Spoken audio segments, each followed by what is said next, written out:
ফিরে এলাম বিরতির পর। এসএসসি চিহ্নিত অযোগ্যরা এবার কলকাতা হাইকোর্টের দ্বারস্থ। বিচারপতি সৌগত ভট্টাচার্যের একক বেঞ্চে আবেদন 150-এরও বেশি অযোগ্যদের। বিচারপতি দ্রুত দৃষ্টি আকর্ষণ ও দ্রুত শুনানির আবেদন। মঙ্গলবার জরুরি ভিত্তিতে শুনানির আবেদন করা হয়েছে এবার অযোগ্যদের তরফে। এসএসসি চিহ্নিত অযোগ্যরা এবার কিন্তু কলকাতা হাইকোর্টের দ্বারস্থ। শনিবারই আমরা দেখি যে অযোগ্যদের তালিকা প্রকাশ করা হয় এসএসসির তরফে এবং সেখানেই কিন্তু নাম রয়েছে 1806 জনের। এবার 150 জনেরও বেশি অযোগ্যরা তারা কিন্তু এবার কলকাতা হাইকোর্টে তারা দ্বারস্থ হয়েছেন। অবিলম্বে এবার সেই শুনানির দিন ধার্য করা হয়েছে। বিচারপতি সৌগত ভট্টাচার্যের একক বেঞ্চে আবেদন জানানো হয়েছে অযোগ্য চাকরিহারাদের তরফে। আবেদন 150-এরও বেশি অযোগ্যদের। এবার কলকাতা হাইকোর্টের দ্বারস্থ অযোগ্যরা। বিচারপতির দ্রুত দৃষ্টি আকর্ষণ ও দ্রুত শুনানির আবেদন জানানো হলো এবার অযোগ্য চাকরিহারাদের তরফে। এসএসসি চিহ্নিত অযোগ্যরা এবার কিন্তু দ্বারস্থ হয়েছেন কলকাতা হাইকোর্টে।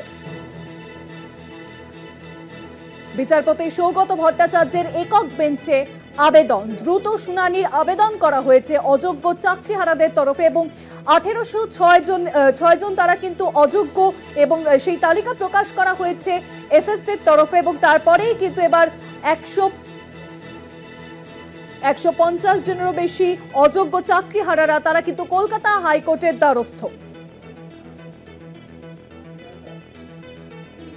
বিচারপতি সৌগত ভট্টাচার্যের একক বেঞ্চে আবেদন এবার অযোগ্য চাকরিহারাদের।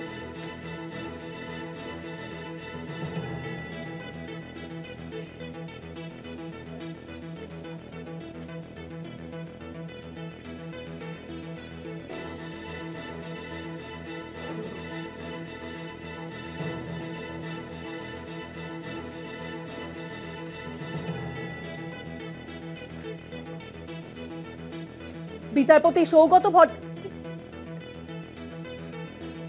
আবেদন 150-এরও বেশি অযোগ্যদের। ইতিমধ্যেই কিন্তু কলকাতা হাইকোর্টের দ্বারস্থ হয়েছেন অযোগ্য চাকরিহারারা। বিচারপতি দ্রুত দৃষ্টি আকর্ষণ ও দ্রুত শুনানির আবেদন এবার অযোগ্যদের, অযোগ্য চাকরিহারারা। আমরা জানি যে এসএসসির তরফে কিন্তু শনিবারই অযোগ্যদের তালিকা প্রকাশ করা হয়েছে। 1806 জনের নাম রয়েছে এবং সেই তালিকা প্রকাশের পরই এবার অযোগ্য চাকরিহারারা তারা কিন্তু দ্বারস্থ হলেন কলকাতা হাইকোর্টে। বিচারপতি সৌগত ভট্টাচার্যের একক বেঞ্চে দ্বারস্থ হয়েছেন তারা।